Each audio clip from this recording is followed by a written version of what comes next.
Hindi lumusot sa Sandigang Bayan ang hiling ni Senator Jinggoy Estrada na payagang makadalo sa impeachment trial ni Vice President Sara Duterte.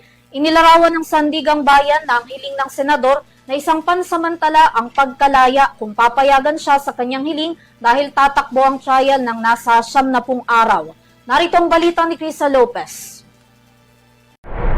Hindi pa rin makadadalo ng impeachment trial ni Vice President Sara Duterte si Senator Jinggoy Estrada matapos ibasura ng Sandigan Bayan ang mosyon ng senador. Sa inilabas na resolusyon noong Hulyo 9, sinabi ng Anti-Graft Court na walang sapat na batayan ang mosyon ng senador at hindi ito maituturing na emergency o compelling reason para pansamantalang makalabas sa detensyon ang senador. Bagamat kinilala ng korte na mahalaga sa konstitusyon ng impeachment trial, sinabi nitong hindi sapat ang dahilan na ito upang pahintulutan ang kahilingan ni Estrada.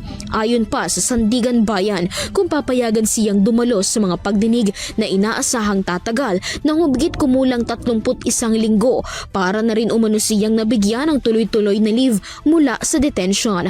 Binigyang diin ng korte na ang pagpayag sa kahilingan ay magbibigay kay Estrada ng espesyal na pribilehyo at magpapahina sa layunin ng preventive detention.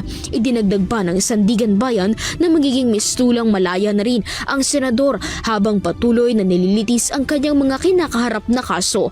Nilagdaan ng resolution ni na 5th Division Chairperson Associate Justice Marian Corpus Manyalag. Nilagdaan ng resolution ni na 5th Division Chairperson Associate Justice Marian Corpus Manyalag kasama sina Associate Justices Saldi Trespeses at Hans Chester Nocom. Sa kasalukuyan nahaharap sa Estrada sa mga kasong plunder at graft kaugnay ng umunoy anomalya sa mga flood control projects sa Bulacan.